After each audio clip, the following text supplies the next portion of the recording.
Olá, muito prazer. Meu nome é Bruno Madureira Ferreira, sou designer, mestre em Ciências da Comunicação e doutorando do Programa de Ciências Ambientais no Instituto de Energia e Ambiente e pesquisador do Centro Internacional de Pesquisa Átomos, na Universidade de São Paulo. Em parceria com o projeto Avant-Garden, gostaria de conversar um pouco com vocês sobre as tecnologias digitais de comunicação e informação que fazem parte do nosso cotidiano. Já fazem alguns anos que o nosso dia a dia passou a ser atravessado, direta ou indiretamente, por uma infinidade de tecnologias e dispositivos dos mais variados tipos.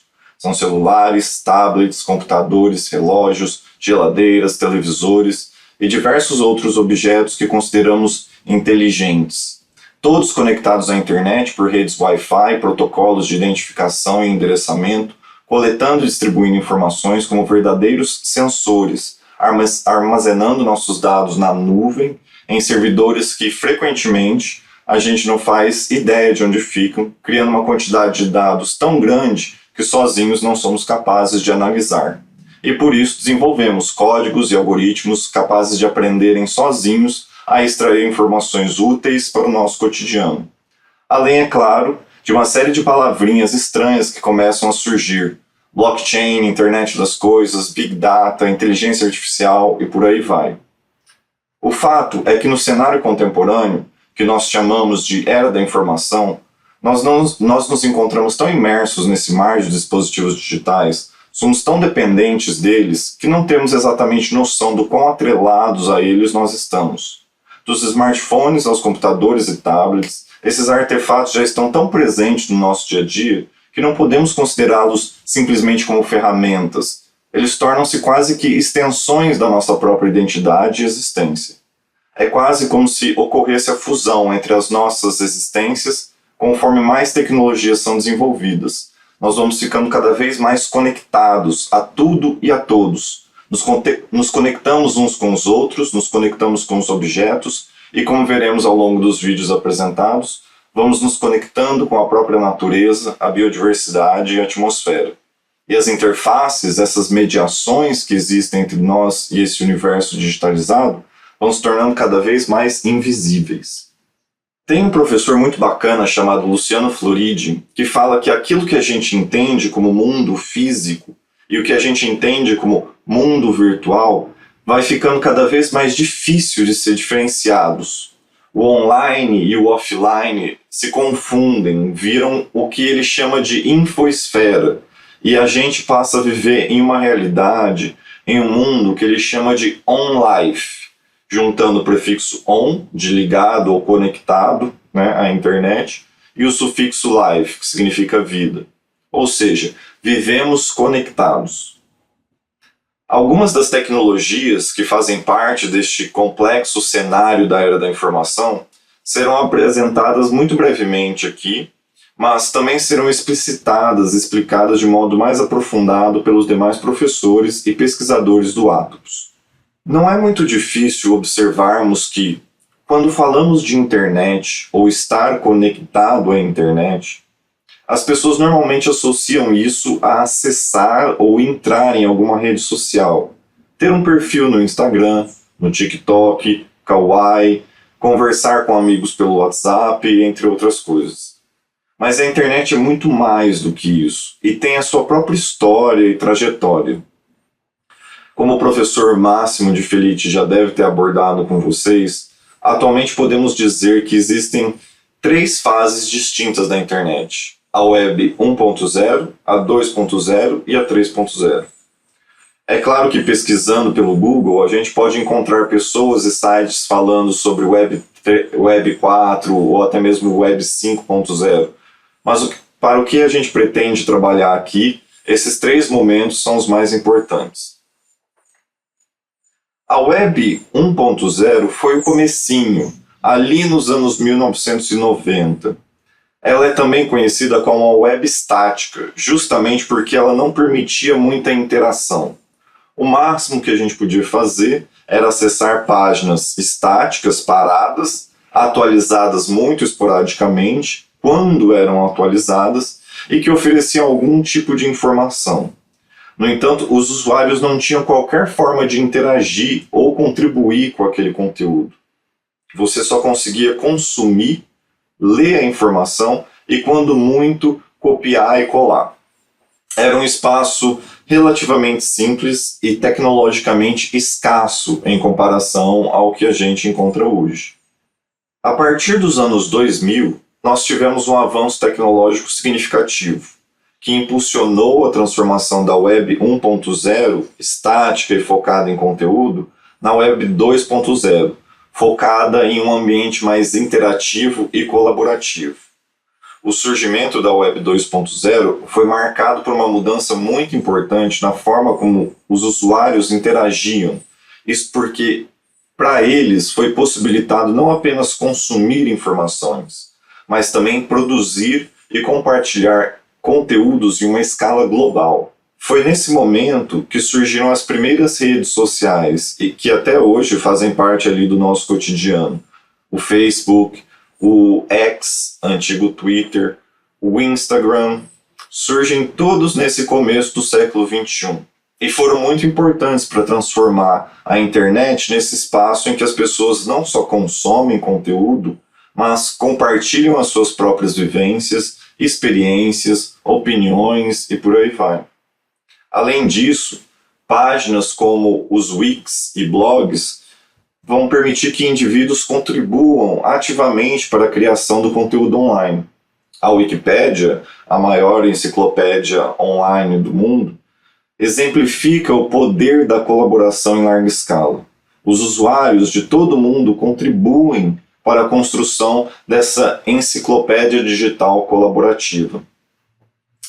A Web 2.0 também se beneficiou dos avanços daquilo que chamamos de computação em nuvem, que viabilizou o armazenamento e acesso eficiente a grandes volumes de dados. Isso possibilitou o desenvolvimento de serviços online, como o Google Docs, que facilitaram a colaboração em tempo real de documentos e projetos, independente da localização dos usuários. Esses avanços tecnológicos não apenas transformaram a maneira como interagimos com a internet, mas também deram poder aos usuários, permitindo que todos contribuíssem para a criação e disseminação de conteúdo digital de forma colaborativa e global.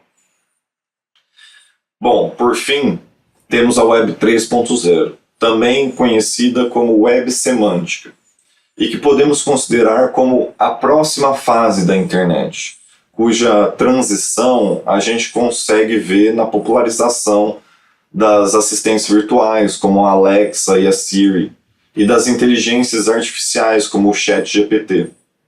A gente fala de uma web semântica porque, diferentemente da Web 1.0 e da Web 2.0, a Web 3 proporciona, digamos assim, um salto evolutivo no que se refere à inteligência e conectividade. Imaginem a Web 3.0 como uma assistente pessoal inteligente para toda a internet. Ela não só entende as informações, mas também compreende o contexto e as relações entre essas diferentes informações.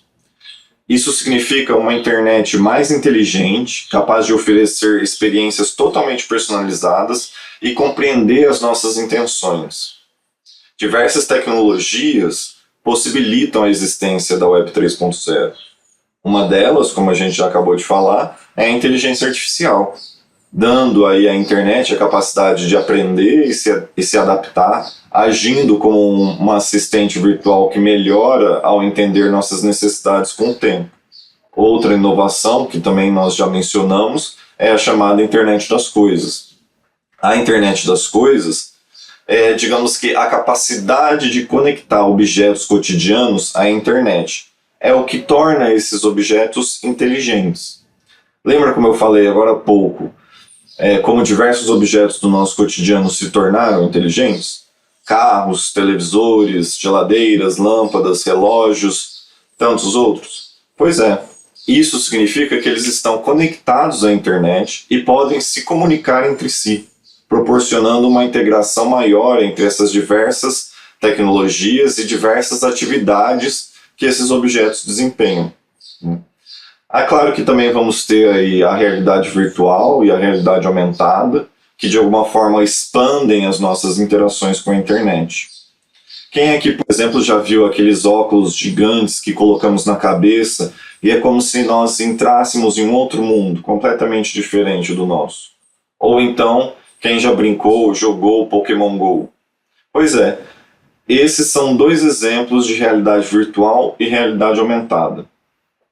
Com a realidade virtual, a gente mergulha em ambientes virtuais, enquanto que a realidade aumentada, digamos assim, adiciona camadas de informação ao mundo real, criando uma interação mais rica entre o que seria o digital e o físico. Isso só para citar um exemplo dessas tecnologias.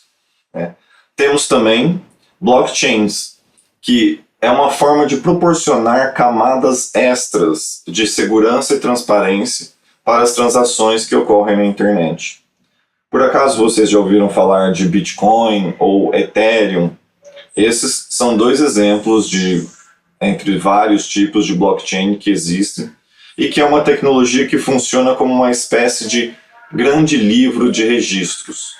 Sabe aquele livro usado para guardar informações importantes sobre funcionários, sobre transações financeiras, sobre mercadorias, que às vezes a gente encontra em algum mercadinho da esquina? Então, imagine um enorme livro de registros, digital e online, guardando as mais diversas informações de forma segura, transparente e imutável.